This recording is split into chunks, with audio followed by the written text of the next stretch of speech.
Salam damai dan sejahtera bagi Bapak, Ibu, dan Saudara yang kekasih di dalam Kristus. Kita akan melanjutkan pembahasan kita mengenai formulasi teologi dari Kitab Kejadian. Pada video sebelumnya, saya menjelaskan secara umum pemikiran teologi tentang penciptaan, bahwa Allah adalah pencipta langit, bumi, dan segala isinya. Allah menciptakan segala sesuatu dari tidak ada menjadi ada.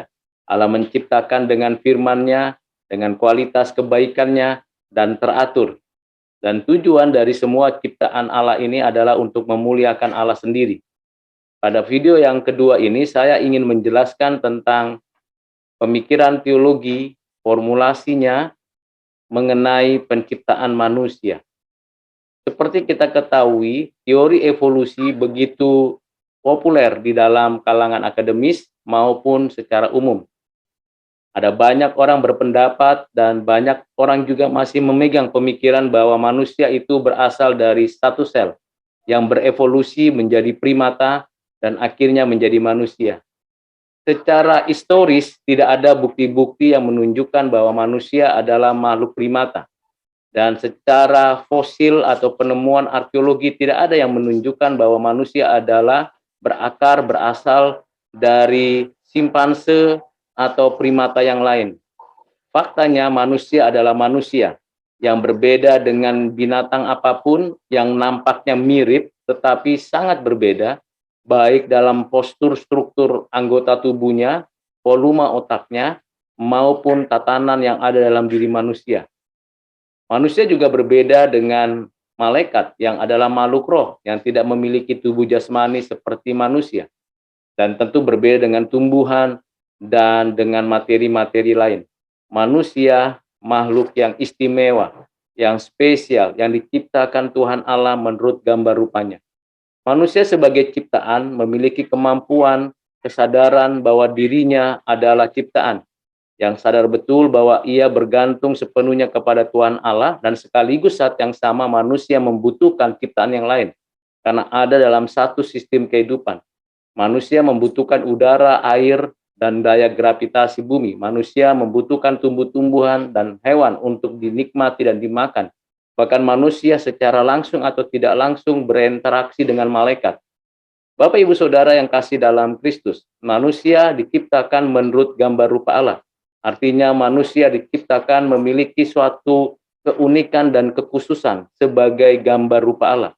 Ada banyak pemikiran di dalam dunia Asia Timur kuno yang menggambarkan bahwa hanya orang-orang yang penting, para raja, para pemimpin, suatu etnis yang menggambarkan bahwa mereka adalah gambar rupa Allah berkaitan dengan dewa, kepercayaan, dan keyakinan. Tetapi sebenarnya pemikiran tersebut sebagian kecil saja yang menggambarkan bahwa manusia itu adalah gambar rupa Allah. Sesungguhnya Bapak, Ibu, Saudara, dan saya adalah gambar rupa Allah. Apa artinya gambar rupa Allah? Kita adalah ciptaan pribadi yang memiliki suatu keberadaan yang memampukan kita, menunjukkan kepada kita bahwa kita adalah makhluk yang sungguh-sungguh memiliki pikiran, memiliki kehendak, memiliki afeksi dengan kebebasan yang diberikan Tuhan kepada kita. Saat yang sama kita memiliki penyataan bahwa kita ciptaan, dan kita memang ciptaan yang bergantung kepada Tuhan Allah dan membutuhkan sesama yang lain, ciptaan yang lain. Di pihak lain kita adalah pribadi yang memiliki kebebasan dan kebebasan untuk berpikir, berkehendak, berafeksi. Ada semuanya di dalam diri manusia, dalam satu kesatuan yang utuh yang saling berinteraksi dan berkomunikasi. Sehingga kita adalah makhluk yang paradoks. Satu sisi kita ingin tunduk kepada Tuhan yang menyatakan kehendaknya kepada kita. Di sisi lain kita adalah makhluk yang ingin bebas, yang memberikan diri untuk berekspresi terhadap hal apa saja. Dengan paradoksial pada diri manusia memberikan kepada kita satu hal penting, yaitu tanggung jawab untuk kita bisa menggunakan kebebasan dan memanfaatkan pemikiran-pemikiran kita, menggunakan kehendak kita, dan afeksi-afeksi yang ada pada kita untuk diarahkan kepada ketertundukan bagi kemuliaan Allah.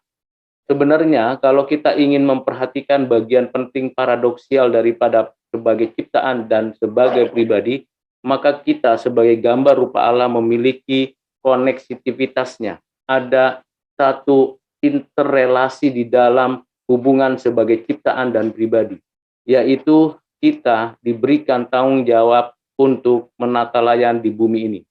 Kitalah satu-satunya dari seluruh ciptaan yang ada diberikan otoritas, kuasa, kekuatan untuk menaklukkan bumi, diberikan kuasa untuk menyatakan bahwa manusia mewakili Allah. Mengapa manusia diberikan kemampuan itu? Karena manusia adalah image of God, gambar rupa Allah. Manusia diberikan kemampuan berpikir, kemampuan untuk membangun relasi dengan Allah, dengan diri, dengan sesama, dengan alam semesta. Manusia diberikan kapasitas untuk dapat mengelola bumi ini dengan baik.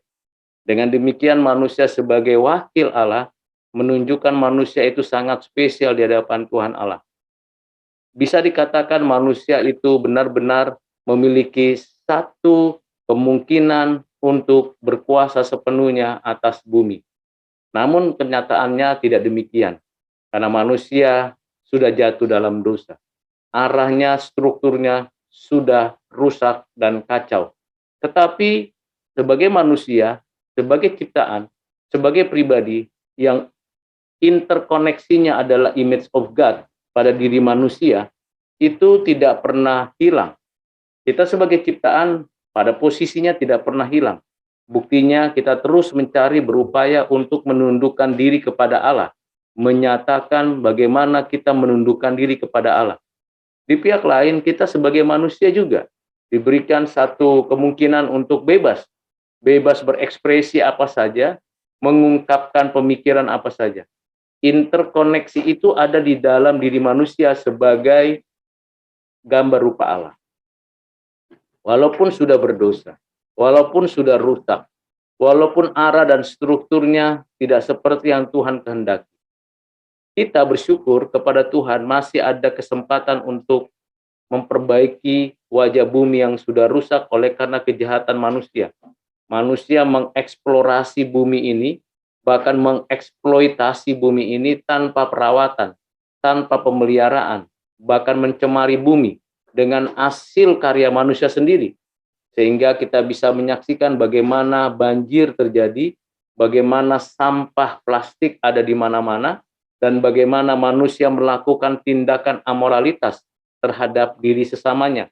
Penindasan, perbudakan, pernikahan sejenis, dan segala bentuk upaya kebebasan manusia yang menunjukkan bahwa manusia itu sendiri pada dasarnya sudah rusak. Tetapi keberadaan manusia ini menjadi keberadaan yang sangat krusial. Bapak, Ibu, Saudara yang kasih dalam Kristus, di sisi lain ada paradoksial antara ciptaan dan juga sebagai pribadi. Di pihak lain ada kontradiksi antara apa yang Tuhan mau, Tuhan kehendaki bagi manusia, untuk manusia memuliakan Allah melalui cara mengelola bumi, menata bumi, memelihara bumi, dengan fakta manusia sudah merusaknya. Ini kontradiksi. Jadi paradoksial berhadapan dengan kontradiksi pada diri manusia. Paradoksial pada diri manusia sebagai esensi kemanusiaan, dan kontradiksi karena manusia telah melawan dan memberontak di hadapan Allah. Sehingga terjadi satu kehidupan yang bertentangan dengan rancangan Allah dan rencana Allah untuk boleh hidup di dalam kebenaran, hidup di dalam keadilan, hidup di dalam kesucian. Kita tahu bahwa manusia secara potensial ada kemampuan berpikir untuk menemukan kebenaran, memanfaatkan kebenaran, dan memberikan diri untuk hidup di dalam kebenaran. Ada potensi manusia untuk menyatakan keadilan, dan ada potensi bagi manusia untuk hidup suci. Ternyata ketiga potensi yang ada melekat pada diri manusia sebagai ciptaan pribadi yang interkoneksinya adalah gambar rupa Allah, mengalami suatu kekacauan karena dosa. Dosa merusak diri manusia, dosa menghancurkan peradaban manusia, dosa memberikan arah yang salah, pemberontakan kepada Tuhan Allah. Ini adalah formulasi teologi bicara tentang manusia. Karena itu Bapak Ibu Saudara yang kasih dalam Kristus, Alkitab dengan jelas memberikan gambaran tentang siapakah manusia, apa yang harusnya dilakukan manusia, bagaimana manusia menjalankan kehidupannya, dan Tuhan menyediakan segala kebutuhan manusia di alam ini, di bumi ini. Dan kita seharusnya bersyukur kalau kita bisa kembali kepada jati diri kita sebagai manusia, sebagai ciptaan, sebagai pribadi yang interkoneksinya adalah suatu pernyataan bahwa kita adalah gambar rupa Allah, maka di sanalah kita mendapatkan keberadaan kita sebagai manusia sejati.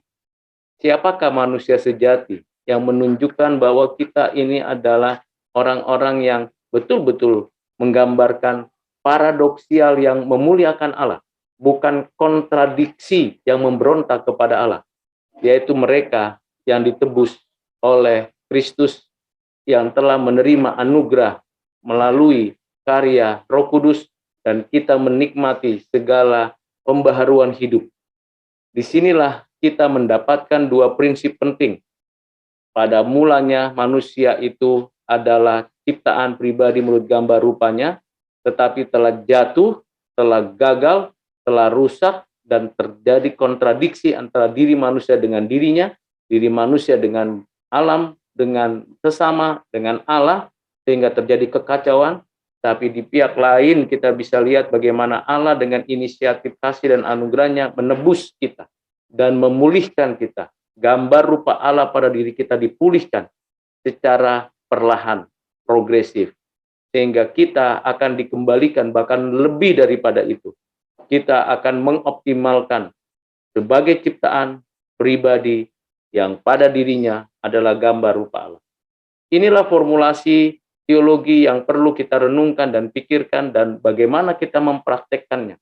Kalau kita sebagai ciptaan, tentu kita tunduk mutlak kepada Allah dengan ibadah-ibadah yang baik, yang benar, setiap harinya, baik secara individu maupun secara komunitas. Sebagai pribadi kita diberikan kapasitas untuk bebas melakukan apa yang benar, apa yang adil, apa yang suci, dengan pikiran-pikiran yang sistematis, yang konstruktif, dan tentu yang bermanfaat. Secara pribadi kita diberikan kemampuan untuk memiliki kehendak, komitmen-komitmen yang baik untuk bisa mengoptimalkan apa yang kita punya, apa yang kita kejar untuk dibagikan bagi orang lain. Dan secara afeksi kita punya sikap hati untuk berbelas kasihan penuh dengan cinta kasih, menerapkan semua pengetahuan itu untuk diri, sesama, dan bagi kemuliaan Allah. Tentu keseluruhan itu menjadi gambaran ideal bagi kita. Realitasnya, kita sering jatuh bangun.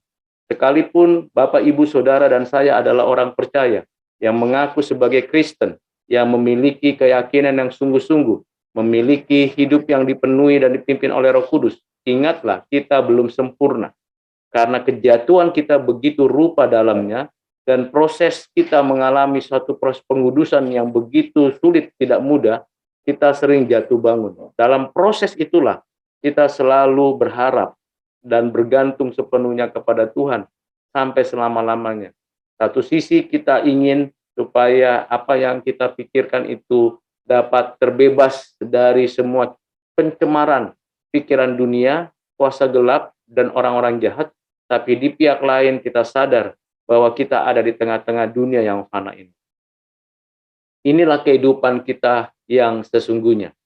Ada paradoksial dalam hidup kita, ada kontradiksi di dalam diri kita masing-masing, dan juga ada progresivitas untuk kita boleh menjalani hidup seturut dengan kehendak Allah.